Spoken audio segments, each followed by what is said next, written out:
नमस्कार साथियों, एक बार फिर से मैं आपका अपने यूट्यूब चैनल जीके और एग्जाम फाइटर में आपका बहुत बहुत स्वागत करता हूं। दोस्तों, रोज की तरह एक बार मैं फिर से आपके लिए जीके के अत्यंत ही महत्वपूर्ण 30 प्रश्न लेकर आया हूं। यदि आपको यह वीडियो पसंद आए तो वीडियो को जरूर लाइक करिएगा। यदि इस चैनल पर इस वीडियो में आपको बेहद ही महत्वपूर्ण प्रश्न मिले तो हमारे चैनल को जरूर सब्सक्राइब करिएगा और सच्चे दोस्त तक, जी हाँ दोस्तों, यदि वीडियो पसंद आए तो सच्चे दोस्त तक जरूर इस वीडियो को शेयर करिएगा।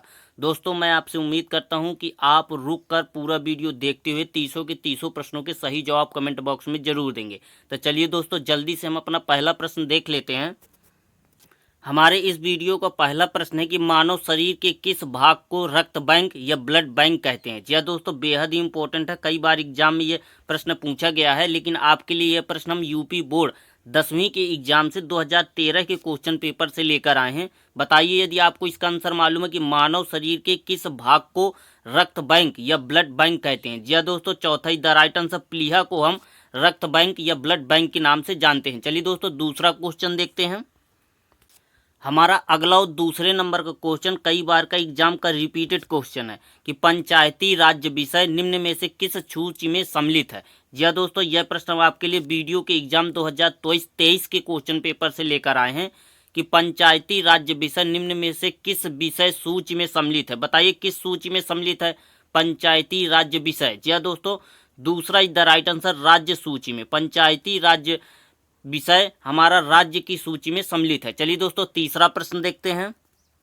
हमारा अगला और तीसरे नंबर का प्रश्न विज्ञान से संबंधित है। जी हाँ दोस्तों, विज्ञान से संबंधित प्रश्न है। एग्जाम में एक या दो क्वेश्चन साइंस से बनते ही बनते हैं। यह प्रश्न हम आपके लिए पॉलिटेक्निक के एग्जाम 2016 के क्वेश्चन पेपर से लेकर आए हैं कि मोटर वाहन की बैटरी में कौन सा अम्ल का प्रयोग किया जाता है। फटाक से कमेंट करके, जितने भी साइंस के हमारे भाई बहन इस वीडियो को देख रहे हैं तो कमेंट करके फटाक से बताइए कि मोटर वाहन की बैटरी में कौन सा अम्ल प्रयोग होता है। जी हाँ दोस्तों, चौथा is the right answer, H2SO4 sulphuric acid motor वाहन की बैटरी में प्रयोग किए जाने वाला अम्ल है।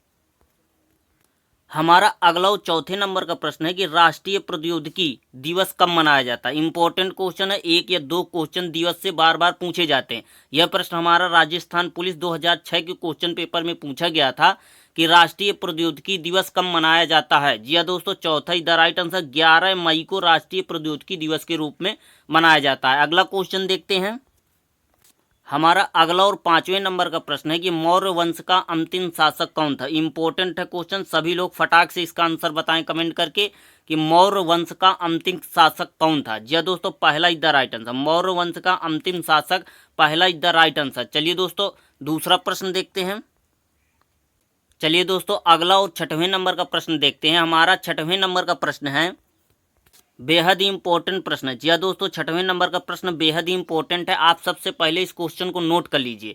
यदि आपको इसका आंसर मालूम है तो फटाक से कमेंट करके बताइए कि मध्य प्रदेश निम्न में से किस राज्य की सीमा को स्पर्श नहीं करता। यह प्रश्न हमारा यूपी पीसीएस के प्री एग्जाम 2014 में पूछा गया था कि मध्य प्रदेश निम्न में से किस राज्य की सीमा को स्पर्श नहीं करता। बताइए फटाक से कमेंट करके। जी हाँ दोस्तों, चौथा is the right answer, Jharkhand. Jharkhand की सीमा मध्य प्रदेश की सीमा को स्पर्श नहीं करती है। दोस्तों, यदि आपको ये वीडियो पसंद आ रहा हो तो वीडियो को लाइक कर दीजिए, फटाक से लाइक कर दीजिए। आप लोग लाइक नहीं करते हैं, जल्दी से लाइक करिए और वीडियो को शेयर करिए और ज़्यादा से ज़्यादा लोग कमेंट करिए। जिसका आपको आंसर मालूम है तो निसंदेह बिना देर किए कमेंट करिए फटाक से। हमारा अगला और सातवें नंबर का प्रश्न बेहद ही इंपॉर्टेंट है। हर एग्जाम में एक या दो क्वेश्चन ऐसे बनते ही हैं। आप किसी भी एग्जाम की तैयारी करते हो, आपके एग्जाम में एक या दो क्वेश्चन ऐसे बनेंगे ही बनेंगे। लेखकों के नाम पूछे ही जाएंगे। हो सकता है यही क्वेश्चन आपके अगले एग्जाम में आपको देखने को मिले। यदि पूछ लिया जाएगा तो आप फटाक से गोला लगाइएगा। इस क्वेश्चन को याद रखिएगा, लाइफ डिवाइन पुस्तक के लेखक कौन है। यदि आए तो फटाक से गोला लगाइएगा। बताइए लाइफ डिवाइन पुस्तक के लेखक कौन है। जी हाँ दोस्तों, पहला is the right answer, Arvind Ghosh. चलिए दोस्तों, अगला और आठवें नंबर का प्रश्न देखते हैं। हमारा अगला और आठवें नंबर का प्रश्न है कि बांग्लादेश भारत के किस राज्य के साथ अपनी सीमा साझा नहीं करता। इंपॉर्टेंट है। जी हाँ दोस्तों, इंपॉर्टेंट है और कई बार का एग्जाम का रिपीटेड क्वेश्चन है। यह प्रश्न हम आपके लिए हरियाणा पुलिस 2016 के क्वेश्चन पेपर से लेकर आए। बताइए फटाक से कमेंट करके कि बांग्लादेश भारत के किस राज्य के साथ अपनी सीमा साझा नहीं करता है। जी हाँ दोस्तों, दूसरा is the right answer, Jharkhand के साथ अपनी सीमा को साझा नहीं करता है बांग्लादेश।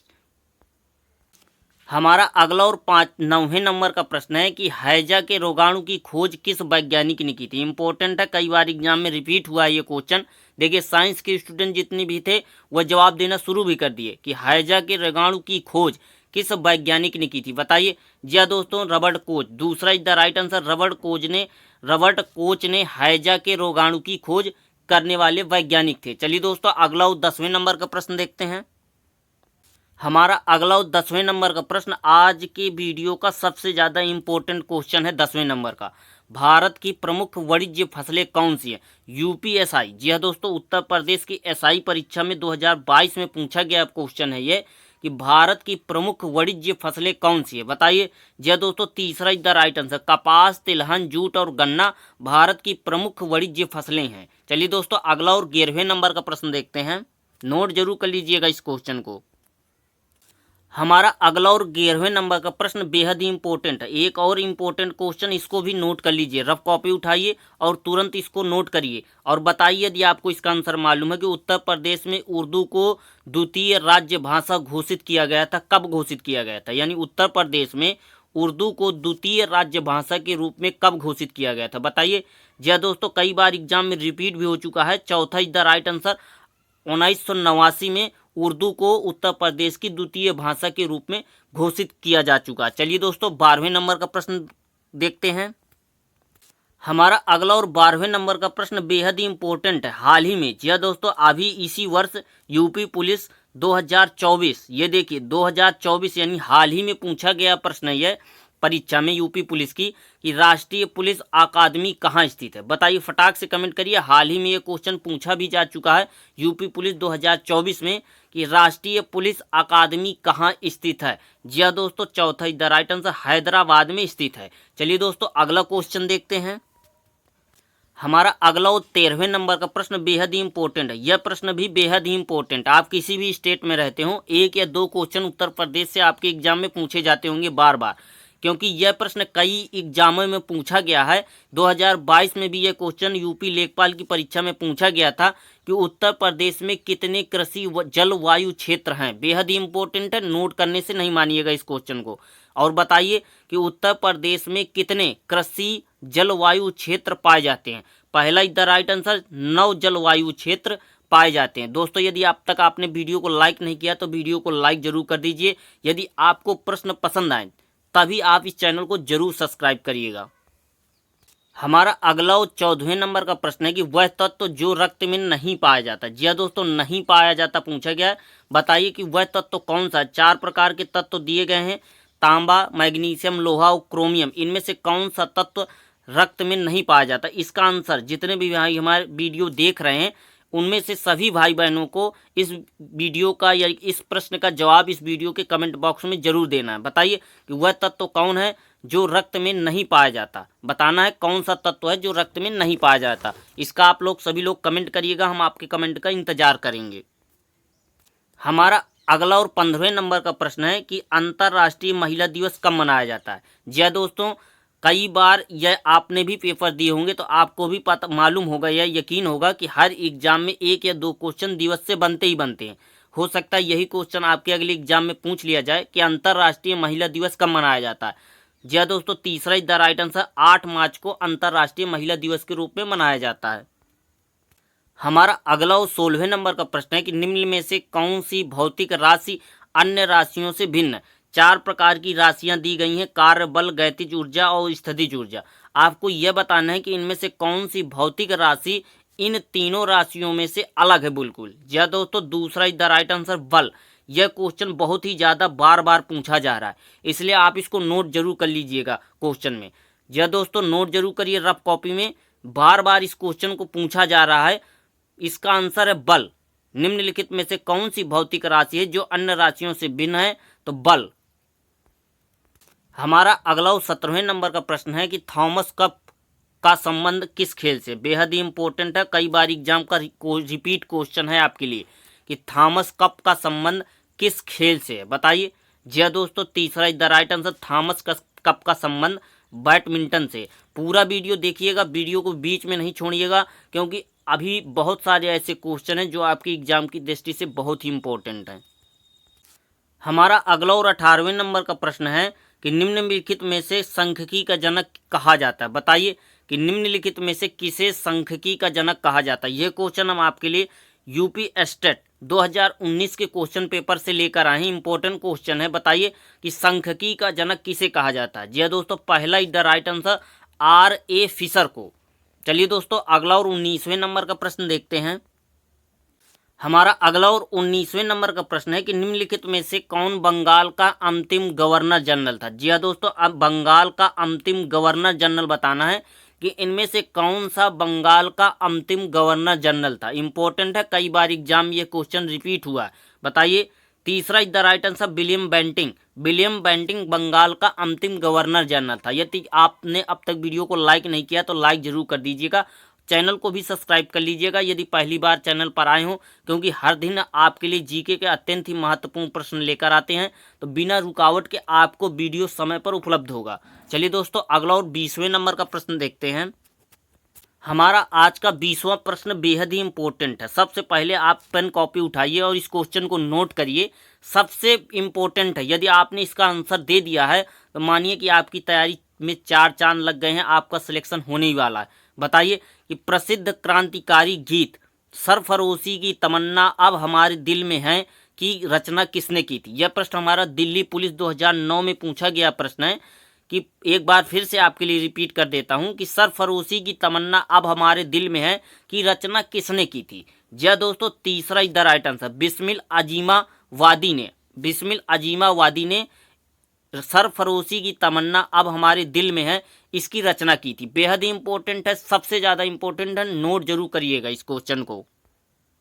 हमारा अगला और 21वें नंबर का प्रश्न है कि चेचक के टीके का आविष्कार किसने किया था। साइंस के स्टूडेंट फटाक से इसका कमेंट दें कि चेचक के टीके का आविष्कार किसने किया था। जी दोस्तों, चौथा is the right answer Edward Jenner ने चेचक के टीके का आविष्कार किया था। बेहद ही इंपॉर्टेंट है, नोट जरूर करते चलिएगा हर क्वेश्चन को। वीडियो को लाइक भी कर दीजिए दोस्तों।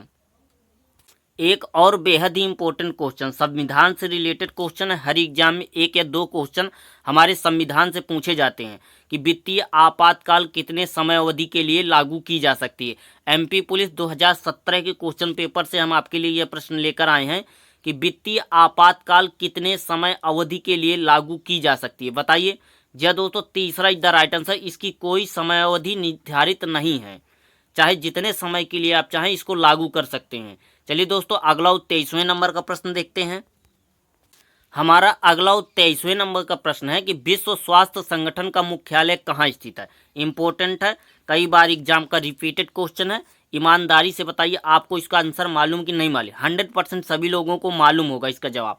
कमेंट में जवाब दीजिए कि विश्व स्वास्थ्य संगठन का मुख्यालय कहाँ स्थित है। जी दोस्तों, चौथा the right answer Geneva Switzerland में स्थित है। विश्व स्वास्थ्य संगठन का मुख्यालय जिनेवा स्विट्जरलैंड में स्थित है। चलिए दोस्तों, अगला क्वेश्चन देखते हैं। हमारा अगला और 24वें नंबर का प्रश्न साइंस के स्टूडेंट के लिए। जी हाँ दोस्तों, जितने भी हमारे साइंस के स्टूडेंट इस वीडियो को देख रहे हैं फटाक से कमेंट करिए। आपके लिए ही ये प्रश्न मैं आपके लिए ही लेकर आया हूँ। यह प्रश्न हमारा रेलवे ग्रुप डी 2020 के क्वेश्चन पेपर में पूछा गया था कि निम्नलिखित में से कौन सा अग्र मस्तिष्क का हिस्सा नहीं है। जी हाँ दोस्तों, 4 प्रकार के मस्तिष्क के हिस्से दिए गए हैं, इनमें से कौन सा हिस्सा अग्र मस्तिष्क का भाग नहीं है। बताइए। जी हाँ दोस्तों, मेड्यूला, चौथा the right answer medulla. Medulla हमारा अग्र मस्तिष्क का हिस्सा नहीं है, बाकी ये तीनों हिस्से हमारे अग्र मस्तिष्क के ही एक हिस्से हैं। चलिए दोस्तों, अगला और 25वें नंबर का प्रश्न देखते हैं। हमारा अगला और 25वें नंबर का प्रश्न है कि अंतर्राष्ट्रीय साक्षरता दिवस कब मनाते हैं। इंपॉर्टेंट है, नोट जरूर करिएगा। हर एग्जाम में 1 या 2 क्वेश्चन दिवस से पूछे जाते हैं। बार बार आपको रिपीट करके बता रहा हूं, दिवस सारे कंप्लीट कर लीजिएगा। बताइए, अंतर्राष्ट्रीय साक्षरता दिवस कब मनाते हैं। जी हाँ दोस्तों, पहला द राइट आंसर 8 सितंबर को। जी हाँ दोस्तों, 8 सितंबर को अंतर्राष्ट्रीय साक्षरता दिवस के रूप में मनाया जाता है। हमारा 26वां प्रश्न है कि चुंबकीय प्रेरण। जी हाँ दोस्तों, चुंबकीय प्रेरण का एसआई मात्रक क्या है। यह प्रश्न हम आपके लिए रेलवे ग्रुप डी 2019 के क्वेश्चन पेपर से लेकर आए हैं कि चुंबकीय प्रेरण का एसआई मात्रक क्या है। इंपॉर्टेंट है, साइंस के स्टूडेंट इसकी महत्वता को समझते होंगे, नोट भी कर लिया होगा उन्होंने इस क्वेश्चन को। बताइए। यदि आपको इनमें से किसी भी क्वेश्चन का आंसर मालूम है तो फटाक से कमेंट करके बताइए। जी हाँ दोस्तों, चौथा द राइट आंसर चुंबकीय प्रेरण का एसआई मात्रक है टेस्ला। चलिए दोस्तों अगला क्वेश्चन देखते हैं। हमारा अगला 27वें नंबर का प्रश्न है कि निम्नलिखित नदियों में से कौन सी नदी उत्तर प्रदेश से होकर नहीं गुजरती है। जी हाँ दोस्तों, 4 प्रकार की नदियां दी गई हैं। आपको यह कमेंट करके बताना है कि इनमें से कौन सी नदी उत्तर प्रदेश से प्रवेश होकर नहीं गुजरती है। जी हाँ दोस्तों, तीसरा is the right answer Wainganga, यह हमारी उत्तर प्रदेश से होकर नहीं गुजरती है। बाकी रामगंगा, गोमती और राप्ती यह उत्तर प्रदेश से होकर गुजरने वाली नदियां हैं। चलिए दोस्तों अगला और 28वें नंबर का प्रश्न देखते हैं। हमारे आज के वीडियो का 28वें नंबर का प्रश्न है कि प्रतिष्ठित मान बुनकर पुरस्कार किस क्षेत्र में दिया जाता है। इंपॉर्टेंट है, कई बार एग्जाम में ये क्वेश्चन रिपीट भी हो चुका है, इसलिए आप तुरंत रफ कॉपी उठाइए और इस क्वेश्चन को नोट करिए। 100% आपके अगले एग्जाम में आने की इसकी उम्मीद है कि प्रतिष्ठित मान बुनकर पुरस्कार किस क्षेत्र में प्रदान किया जाता है। तीसरा इज द राइट आंसर साहित्य के क्षेत्र में मान बुनकर पुरस्कार दिया जाता है। हमारा आज का 29वें नंबर का प्रश्न है कि निम्न में से कौन सा राज्य नेपाल के साथ अपनी सीमा साझा नहीं करता। 4 राज्य दिए गए हैं, इन चारों में से कौन सा राज्य है जो नेपाल के साथ अपनी सीमा को साझा नहीं करता है। चौथा is the right answer Assam. Assam Nepal के साथ अपनी सीमा को साझा नहीं करता। उत्तर प्रदेश, बिहार और पश्चिम बंगाल ये तीनों राज्य नेपाल के साथ अपनी सीमाओं को साझा करते हैं। चलिए दोस्तों 30वें नंबर का प्रश्न देखते हैं। आज का हमारा अंतिम और 30वें नंबर का प्रश्न है कि जो जिला दर्रा जोड़ता है। इंपॉर्टेंट क्वेश्चन है, 100% आपके अगले एग्जाम में यह क्वेश्चन बनेगा और हमने इसको सबसे ज़्यादा बाद में इसलिए रखा है कि जिन स्टूडेंट ने पूरा वीडियो नहीं देखा होगा वह इस प्रश्न से चूक गए होंगे। बताइए, जो जिला दर्रा जोड़ता है किसको जोड़ता है।